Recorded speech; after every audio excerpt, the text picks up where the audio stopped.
All right, let's dive right in. We're going to talk about something really powerful today. The hidden force that, honestly, dictates why some people seem to create wealth so easily, while so many others just struggle. And spoiler alert, it has nothing to do with luck or even talent. No, it's all about the invisible architecture inside your own mind. So let me ask you something. Just picture this for a second. If you lost everything today, I mean everything, your job, your house, all your savings, poof, gone. What is that one single force that decides whether you get back up or stay broken? Think about it. It's not your resume, it's not your network, and it's definitely not luck. The answer? It's right here. It's the battlefield inside your own mind. See, we're so often taught that success and failure are determined by what's happening out there. But the truth is, the real war, the one that truly matters, is being fought right between your ears, inside your own thoughts. And that brings us right to our first big idea, the hidden war within. We're going to talk about awakening to mental sovereignty. Now, what does that even mean? Well, it's the point where you stop being a slave to your circumstances and you become the conscious ruler of your own mind, and because of that, your own destiny. Okay, so here's the crazy truth. Most of us, and I mean most of us, are basically living as prisoners in a war we don't even know is happening. We're captives of our own subconscious programming, you know? We just repeat the same old limiting thoughts day in and day out, and then we sit around wondering why nothing ever changes. Until you wake up to this internal battle, your destiny is literally being written by forces you can't even see. So what are these two forces battling for your destiny? Let's break it down. Think of it like a ship, okay? Your conscious mind, that's the captain up on the bridge. It chooses where to go, it reasons, it gives the orders. But your subconscious mind, that's the giant engine room below deck. It doesn't ask questions, it just obeys. It manifests, it provides all the power. Now, if the captain gives clear, consistent commands, you're going to reach your destination. But what if the commands are all over the place? Go left, no, go right, wait, stop. Well, you just end up drifting aimlessly, right? And listen, this isn't some new age idea. This is ancient wisdom. We're talking thousands of years old. The Hermetic sages had this core principle. The all is mind, the universe is mental. They knew exactly what was up. They understood that your thoughts are like seeds. Your emotions, that's the soil and the water. It's simple, really. You can't expect to grow a beautiful garden of abundance if you're planting seeds of doubt and watering them every single day with fear. It just doesn't work that way. All right, so let's dig a little deeper. In this next part, we're going to look at the specific jobs these two parts of your mind have.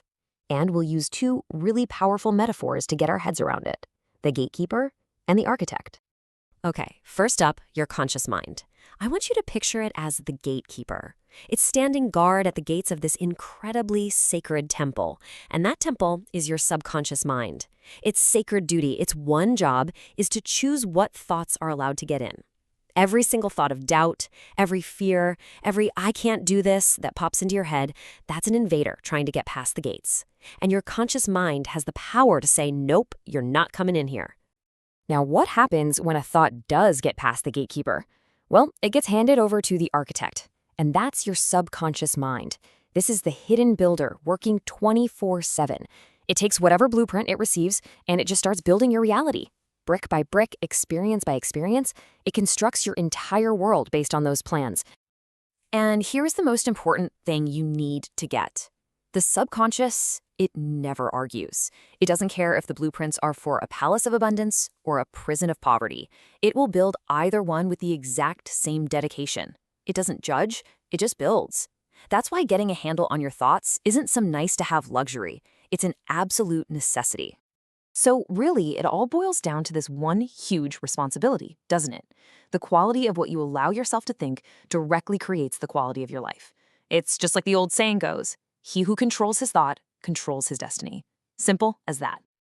Okay, so we've got the what and the who down. We know about the battle, the gatekeeper, and the architect. Now for the fun part, the how. Let's get into the alchemist's secret tools. This is the practical, hands-on stuff. The ritual of creation. So it's a threefold path. There are three main tools you're going to use to consciously give those blueprints to your subconscious. Number one, repetition. This is the mother of belief. Number two, emotion. This is the actual language your subconscious speaks. And number three, visualization. This is how you draw up the blueprint for your reality. All right, let's tackle repetition first. I love this analogy. Think of your subconscious beliefs as these deep, well-worn paths in a forest. You didn't consciously choose to create that path of I don't have enough. It was just carved out by years and years of walking the same thought patterns.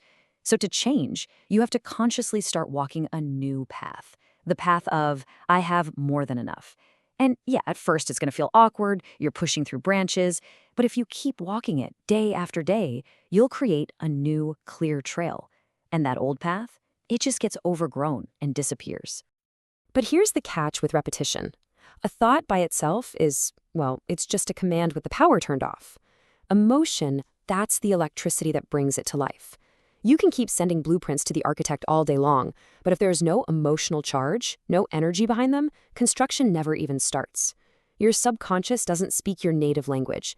It speaks the language of feeling. And this right here is probably the most important part of this whole thing. You have to generate the feeling of already having what you want, right now. Not when I get the money, then I'll feel wealthy. No, you have to feel wealthy before you are wealthy. This isn't fake it till you make it. This is a deep, powerful act of energetic alignment. You are literally becoming a vibrational match for the reality you want to experience. And finally, our third tool, visualization. And let's be super clear, this is not just idle daydreaming. This is serious work. It's mental sculpture. You're an artist, and your mind is the workshop. You're taking invisible energy and shaping it into a clear, detailed form. You're building it in the invisible realm first, so it has no choice but to manifest in the visible one.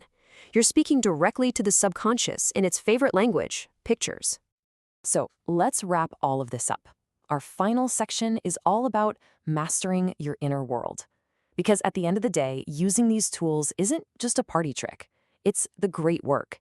It's the art of true self-transformation. See, the ultimate point of all this, it's not just to get stuff. It's not about getting the car or the money or the job. The real goal is to become someone, to become the person for whom that reality is normal. You use repetition, feeling, and visualization to build a whole new identity. Until abundance isn't something you're chasing after anymore, it's just who you are. It's your default setting.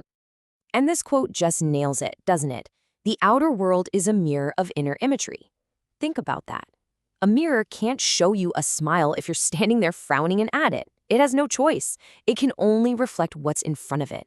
Your job is to stop trying to yell at the mirror to change. Your job is to change the image you're holding inside yourself. Change the image, and the reflection has to change. So, we end up right back where we started. This whole thing, it's not a war between good and evil. It's a war between awareness and ignorance. It's a choice between being the conscious creator of your life or being an unconscious victim of your circumstances. You've seen the battlefield now. You know the forces at play. So the only question left, the one you have to answer for yourself, is which side do you serve?